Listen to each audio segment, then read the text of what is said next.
Well, thank you. Thanks for the introduction. And I'm going to be talking about a little bit about our power plant project, but mostly about using these MPECs, which I've learned quite a bit from John and Jeff Renfro about doing these things. So Jeff, I'm really glad to have you on the line and would love to get feedback from you. This is a topic that, admittedly, I'm a little bit out of my element here, and it's kind of a weird topic anyway. So whatever feedback you have for us, we're very open to it. So the topic of my presentation is continuous logic. That's still, the title is still a work in progress, but it's representing disjunctions in BAE systems using MPECs, which are mathematical programs of equilibrium constraints. So first of all, I'll give you a brief introduction to the project that several of us at UT Austin are working on. So we have this great opportunity to work with UT's combined heat and power plants. So this is our lab. They call it the 40 acres. I think our campus is several hundred acres now. But we have an on-site power plant capable of producing 137 megawatts of power, which has been 99.9998% reliable over the last 35 years or so. So we also produce steam simultaneously. We produce our own cooling with central chilling stations on campus. We also have a thermal energy storage tank that was recently installed, and part of our project is helping UT figure out an operating strategy for their energy storage, and we're taking an optimization approach to that problem.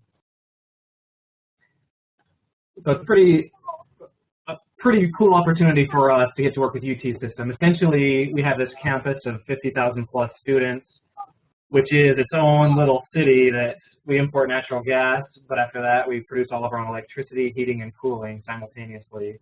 So we have this autonomous energy system, which is essentially an independent city, and we're trying to use optimization to figure out how UT can save money and save energy. So this is our system. So we have our combined heat and power station, and we have 3 distribution networks. We have electrical, heating, which is the red dotted line, and cooling. So we have installed the thermal energy storage system, which stores chilled water so that UT can run its central chilling stations at off-peak times, like during the night, so that we're generating cooling and we're using a lot of electricity when we don't actually need the cooling. Then the following day, when our cooling demands go up, then we have this stored energy that we can use to help shift our peak to hours when it could be really expensive to produce energy, to more evenly distribute that over the day. So our project is geared toward trying to forecast what all of our energy needs are going to be, and then using that forecast to solve a dynamic optimization problem where we're trying to figure out, okay, when does UT use the storage, and which chillers are they running, and when are we running the power plant, so that we get optimal results. So it's a highly integrated system where we're trying to meet these 3 loads simultaneously, and it's a very large and complex system. The energy storage here is critical because that's what gives us flexibility. It gives us the degrees of freedom that we can then use optimization to take advantage of. So as part of this project, we're in great need of some efficient solution methods, and APM is one of the tools that we've been using to solve these kinds of problems and similar problems.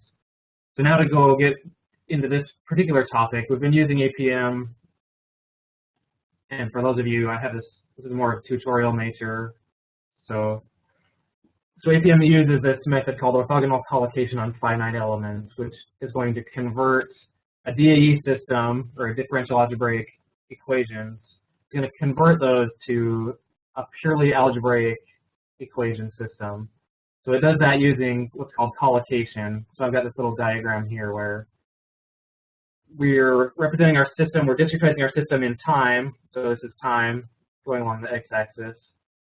And we're going to choose several points called the collocation points. And at those collocation points, we're going to approximate our derivatives using Lagrange interpolation polynomials, which are represented here by omega.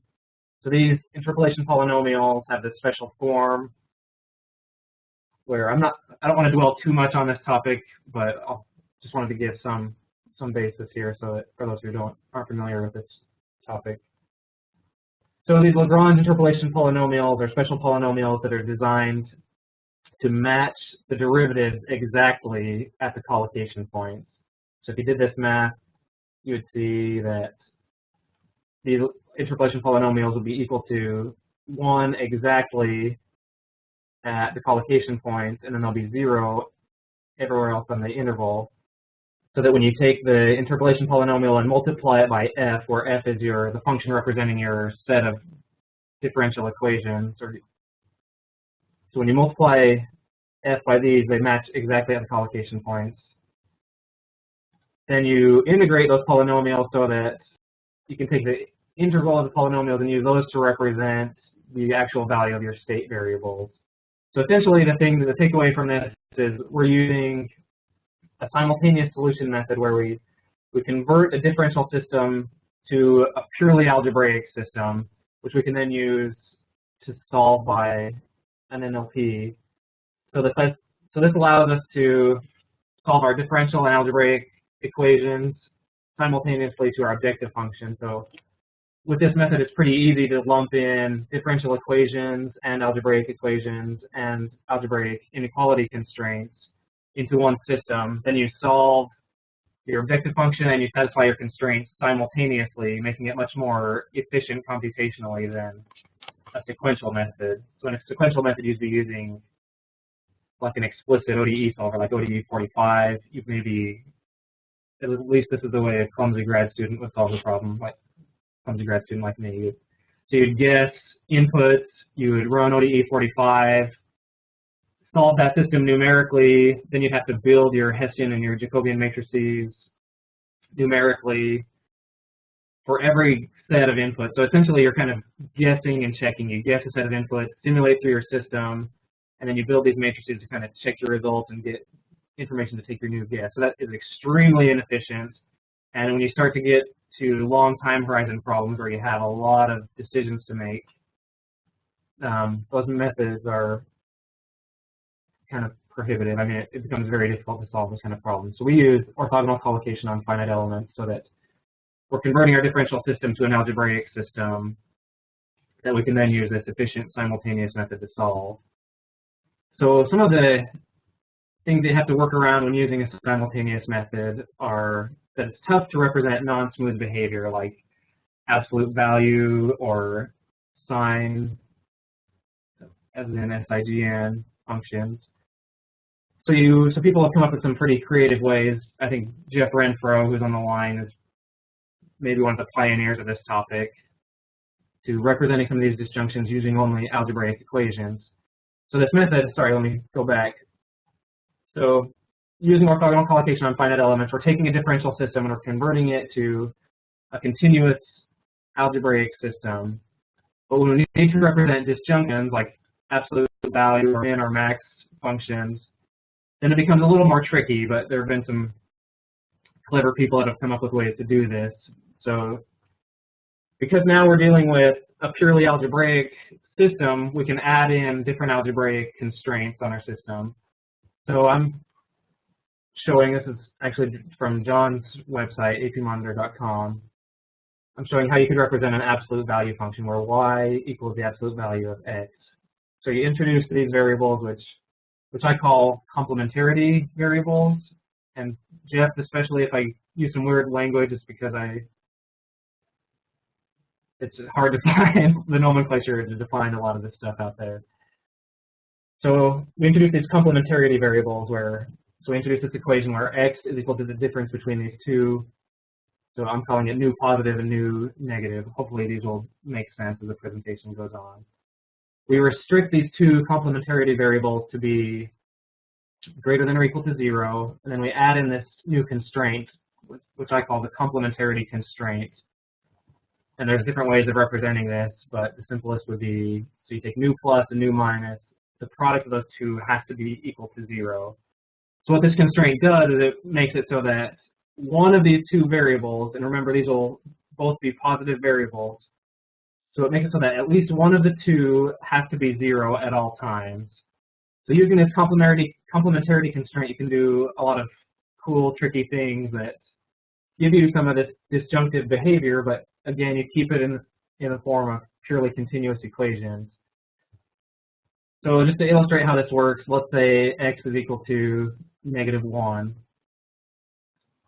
So if x is equal to -1, that means that our new negative will take on the value of +1.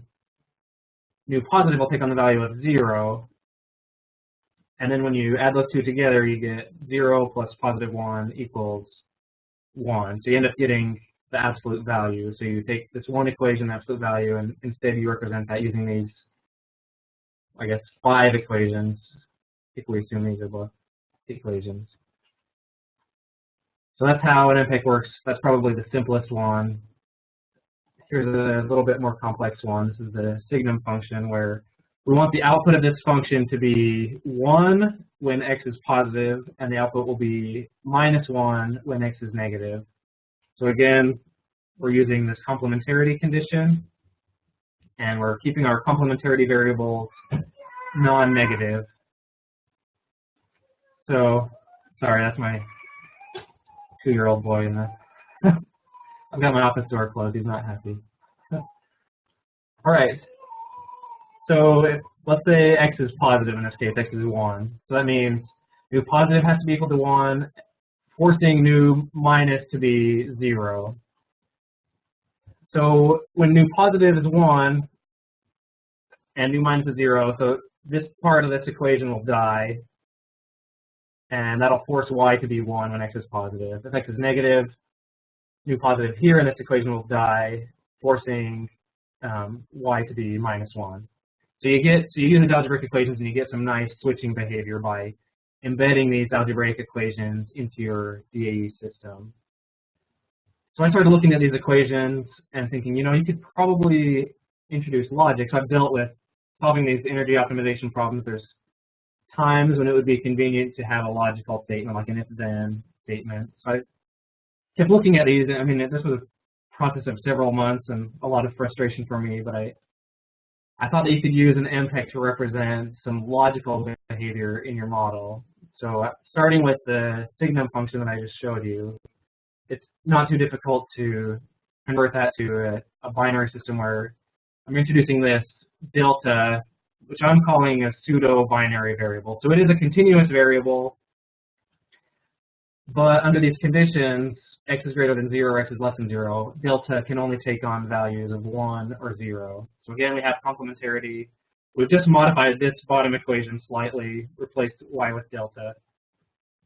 And here we replace the 1 plus y with just a delta. So now, if x is negative, well, okay, so if x is positive, sorry, then new minus will be 0, that term will die, delta will be 1. Then if x is negative, new positive will be 0 because of the complementarity condition. New minus will be a positive number, and delta will be forced to equal 0. So now we have this binary variable. So the main problem that I encountered in doing this was that your optimizer and your simulation will want to converge to x equals 0. So you want to have this well-defined. So as you can see, this equation isn't well-defined at x equals 0. So if we take x equals 0 here, both of our complementarity variables will be simultaneously 0 and to satisfy this equation and this equation. So when those are both 0, delta can now take on any value, it doesn't matter, and it will satisfy the equation. So we're not getting that discrete switching behavior that we want. So the way I overcame this, and I'm going to present this in one slide, which is kind of painful for me because it took me like 4 or 5 months of trying to figure out how to make this work. So now we want to have this logical greater than or equal to MPEC, where that equal to 0 was a big obstacle to overcome. So I've reformulated this a little bit. I've gotten rid of the new plus and new minus have to be greater than or equal to 0. So it cuts down on overhead a little bit and has a little bit better convergence properties, where now I'm taking those complementarity variables and squaring them in this equation. So they will be positive variables here. So what I do here is I introduce a second complementarity condition. So here we have that nu plus and nu minus, one of the two or both has to be 0 at all times. I introduced a new complementarity variable, which I'm calling nu0. So this is representative of when x equals 0. So that now, if x equals 0 and nu plus and nu minus are both simultaneously 0, then this part of the term will die, and nu0 ideally will remain at some finite number, so that when nu negative and nu positive here die out, nu0 will remain some positive finite number, and that will force delta to take on the value of 1 in that case. And obviously you can switch this around a little bit here, put another constant, so you can force delta to be whatever constant you wanted. So obviously a solution to this problem, if x equals 0, is that all three of these simultaneously go to 0. So if x equals 0, you would satisfy the system. If all of the complementarity variables were 0, then delta again could be anything. So I haven't gotten into as much of how the solver is handling these problems as to just coming up with a formulation that will yield the results that I'm looking for. So what I've done is I've squared these variables. So when you solve this problem, these variables will converge to 0 a lot more quickly because we have these squared terms. So when x is 0, nu plus and nu minus, the squared terms will converge quickly, leaving this as some positive finite number. And that gives us this discrete switching behavior that we want. So I'm just going to show this one slide. So one of the methods I used to kind of analyze which formulations were working and which weren't was Newton's method, just to keep things simple. So using Newton's method and solving this system, so these are our guess values. So I've got nu plus, nu minus, nu0, and delta equals 0. So the system does behave just great when x is either positive or negative, but when it's 0 is when we have a hard time. So what happens here using Newton's method is, so nu plus converges to 0 fairly quickly, as does nu minus. So this equation will have a residual of 0 fairly quickly. Nu0 has the exact behavior that we want. It just stays right at its initial condition of 5 here, so it doesn't change at all using Newton's method. And because nu0 stays positive, delta has to equal 1 in that case to get that switching behavior that we want. So using Newton's method, it shows this method kind of works. There's still a lot of issues going on here, but so if you're asking yourself, what's the motivation for all of this? Why am I trying to do this? I'll give you just a simple example.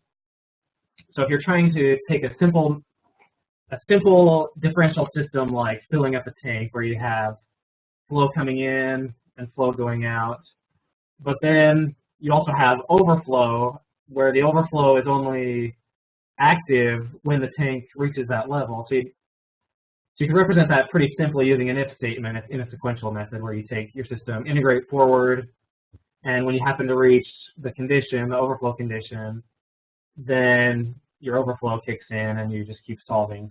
So a sequential method, it's really easy to integrate some logic like this, but a simultaneous method, it's a lot more tricky I mean, this is a pretty simple example, but it becomes pretty challenging to integrate just a simple logical behavior like this. But using that MPEC, the greater than or equal to MPEC, I'll show you how I've tackled this problem. So now we have the VDT, so we have the same differential equation representing our system, except that we want to force Q over to be 0, except in the case where the tank is actually overflowing, in which case Q over will take on whatever value it needs to ensure that your differential equation is satisfied and you don't exceed your overflow limit on volume. So now I've given delta the subscript of high. So delta high means it'll be 0 when the tank is not high, and it'll take on a value of 1 when the tank is at its high limit, which is specified here. So you can see, so if you ignore the other equations for now, so when the tank is not high, delta high will be 0. So Q over will be, so this term in parentheses will be 1, and Q over will be forced to be 0 in those cases. But when our volume exceeds or is at the limit, we introduce this MPEC. So we have our volume minus the constraint. And I use an active set method to solve these problems. I haven't had much luck with an interior point method. But so I introduce this constraint. So we're forcing the system to stay at or below its constraint.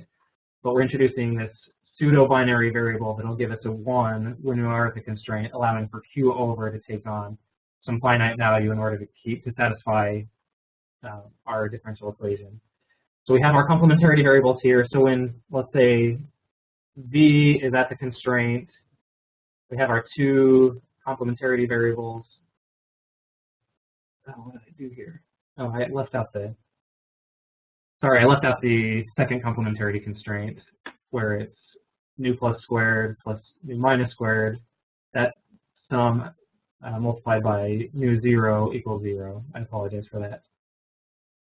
So anyway, when we're at the constraint, these will both simultaneously be 0, but nu 0 will take on some non-zero value. So while these terms die out, nu 0 will remain some finite number, forcing delta high to be equal to 1 in that case. So just to show you, so I've used APM to solve this problem. APM obviously does all the collocation for me, which makes it very convenient. I just have to put in my algebraic equations that are lumped in with the differential equations, and it will do this logic for me. So here are a lot of plots. Don't be overwhelmed. I'll walk you through them. So Q, and I apologize if these are a little bit small. Can you guys see? So blue is Q in. This green dotted line is Q out. I'm putting those in as inputs, so I'm predetermining what those inputs are going to be and seeing how the system responds. So initially, we start at an initial volume of 6.5 cubic meters, and I'm going to overflow my tank, so Q in is higher than Q out. So you can see initially, the overflow just stays at 0, but then when we hit this high volume constraint, then our delta high switches from 0 to 1, and that forces our overflow. Well, that frees up our overflow term, so it's no longer forced to be 0. Now it'll take on whatever value it needs to take on to keep the tank from, to keep the system from representing the tank as exceeding that overflow condition. So here, Q over takes on this value to keep our differential equation right at the limit. Then I introduce a lower, so I reduce Q in. So now we get flow coming back out, and as you can see, Q high backs off of that 1 value and goes back down to 0, which makes Q over go back down to 0. And then just for the heck of it, I overflow it again. So you can see we get this really nice. So even though delta high is a continuous variable, we only get solutions at 1 or 0, and then we take that solution of our pseudo-binary variable, multiply that onto algebraic or differential equations, so that those algebraic or differential equations are only enforced when that logical condition is met. And as I showed the complementarity variables here, so when we're at the limit, both nu plus and nu minus are simultaneously 0, but nu 0 takes on some finite value, which happens to be at the initial guess I entered. So this is only for simulation. So just as a further motivating example, we do smart grid research, so these are the kinds of problems that are on our minds. So here's a smart grid example where we have a photovoltaic panel which is going to get sunlight. It's going to charge a battery, then we're going to draw from that battery to meet the electrical loads of our building. So I have these variables Q load, where Q load will be Q load will be the demand at the house. QPV will be the energy available from the sun, and we have these different flows around the system. So Q1 is flow from photovoltaic to charging the battery. Q2 is discharging the battery to meet our load. And we introduce these logical conditions where, so the objective of this system is we want to use all the solar energy as possible directly in our home. But if the battery gets full, then we're going to export any additional power to the grid. So this is the logic I introduced here, so that as long as the battery is not at its maximum limit, then Q3, sorry, did I do this wrong? Okay, so basically what happens, if our battery reaches its limit, then Q3 will take on whatever value it needs to balance out our energy balances. So we just do simple energy balances around the photovoltaic panel here and around the load here. So the logic we're introducing here is if the battery gets full, Q3 will come online basically, and we'll start exporting power to the grid. If our battery is empty, when the sun goes down, for example, then we'll start importing power from the grid. So I'm just going to show you the results in the interest of time. So here, so again, my inputs are going to be QB and Q load, and I'm predetermining those. This is just simulation given these predetermined inputs. So here, QPV is the amount of power that's available. So in the early hours of the day, when it hasn't gotten too hot outside, I guess, we have more power from solar than we need. So that means we're going to start charging our battery. So here the battery charges. It gets up to this limit of 2 kilowatt hours, which is the maximum constraint that I've imposed on the system. So once we reach that limit, okay, so now we have two sets of those complementarity conditions. So one representing the high limit of the battery, and then another set of equations representing the low limit of the battery. So now I have, you guys probably can't see the subscripts here, but I have delta high in blue and delta low that's represented by the red dotted line. So initially our battery is empty, so delta low is 1. The blue line, delta low, which will be 1 when the battery is empty, is represented by this dotted red line. So at the beginning of the day when our battery is empty, delta low is active, so it's 1. But then once our battery starts to charge, we're somewhere in the mid-range of the battery, so both of these we're neither high nor low, so these are both 0. But then we charge the battery. Once it reaches that high limit, delta high becomes active. Over here we've got our power flow, where initially Q1 and Q2 are equal, so here, I apologize for the mini plots, hopefully this makes sense to everyone. But here, when our load exceeds our demand, we're not charging the battery. We're just taking whatever solar power, cycling it through the battery, but all of that comes immediately to our load. But then when the solar power exceeds the load, then Q1 is greater than Q2, so our battery charges. But when we reach that constraint here, we have to start exporting power to the grid. So Q3 becomes active. It takes on this positive value in order to satisfy the energy balance around the photovoltaic panel. And that forces Q1 and Q2 to be equal, because now we no longer have that integrator to act as the buffer between Q1 and Q2. We have a full battery, so we got to send everything straight through the battery into our load. But then at the end of the day, we start to have our load exceeds our supply again, and the battery discharges. So the battery discharges all the way down, at which point delta low becomes active, meaning we're going to start importing power from the grid. So here, Q4 turns on, we start importing power from the grid. I know that's a lot of plots. I apologize, but it was just a kind of a motivating example. So now on to my conclusion. So my hypothesis was that you could take MPECs and reformulate things and use these to represent some logical conditions. So the logical conditions are greater than, equal to, or less than equal to conditions. So we can use those to introduce these continuous algebraic equations so that we can represent logic now in our DAE system. So this is designed to help the simultaneous method overcome one of its weaknesses. I mean, simultaneous method has mostly advantages over a sequential method, but representing logic happens to be one of the things that's a lot trickier to do. But hopefully some of these formulations will lead to us as researchers overcoming some of these problems with simultaneous methods. So, some of my dirty secrets are it is really difficult to get convergence. I mean, this took a long time to get these formulations just right, so that we're getting that crisp, clean, binary switching behavior, and we're getting good convergence. And to be honest, it's still really tough to get these things to work in an optimization example. So that's something I'm still working on. But I'm pretty excited about this topic. I think it's pretty cool that you can take a set of purely continuous algebraic equations.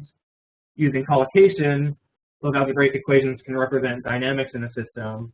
And then using these MPEC formulations, you can also represent discrete switching behavior using a greater than or equal to or less than or equal to MPEC formulation. So are there any questions?